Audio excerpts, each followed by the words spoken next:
Ernest Dawes Dekker adalah sosok pahlawan kemerdekaan Indonesia yang jarang disebut di buku sejarah ataupun di PPKN semasa kita sekolah.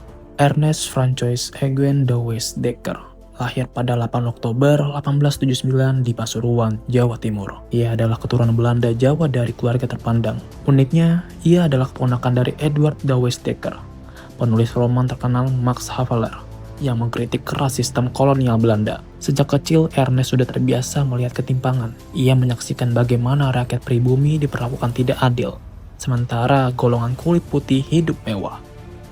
Hal ini membentuk kesadaran politiknya sejak muda. Pada usia 19 tahun, Ernest bergabung sebagai tentara Belanda dan dikirim ke Afrika Selatan dalam Perang Boer melawan Inggris.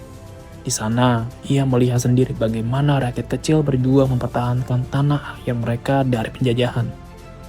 Pengalaman ini membekas dalam hati. Setelah kembali ke Hindia Belanda, ia menjadi jurnalis dan penulis.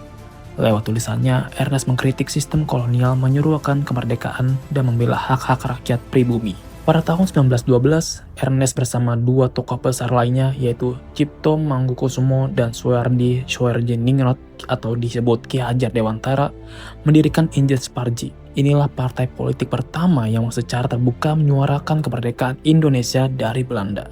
Meski semuanya pendirinya berasal dari latar belakang berbeda-beda, mereka bersatu dalam satu cita-cita, yaitu Indonesia merdeka. Namun, karena dianggap membahayakan kolonialisme, ketiganya diasingkan ke Belanda. Di sana, mereka tetap aktif menulis dan menyebarkan gagasan nasionalismenya. Pada masa pergerakan nasional, Ernest mengambil nama Danudirja Setiabudi sebagai bentuk solidaritas dengan bangsa Indonesia. Ini bukan sekadar simbol.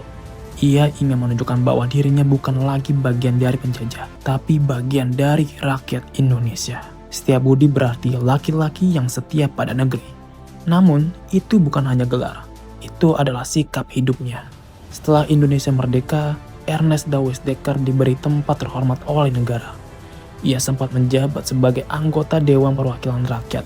Namun, karena usia dan kondisi kesehatan, ia tak banyak tampil di panggung politik. Ia wafat pada 28 Agustus 1950 di Bandung. Jasanya dikenang sebagai salah satu peletak dasar nasionalisme Indonesia modern. Dan tahukah kamu, nama Setiabudi sekarang diabadikan jadi nama jalan dan stasiun di Jakarta. Tapi masih banyak yang belum tahu siapa sebenarnya tokoh di balik nama itu. Ernest Dawes Dekker adalah bukti bahwa perjuangan kemerdekaan bukan soal darah atau warna kulit.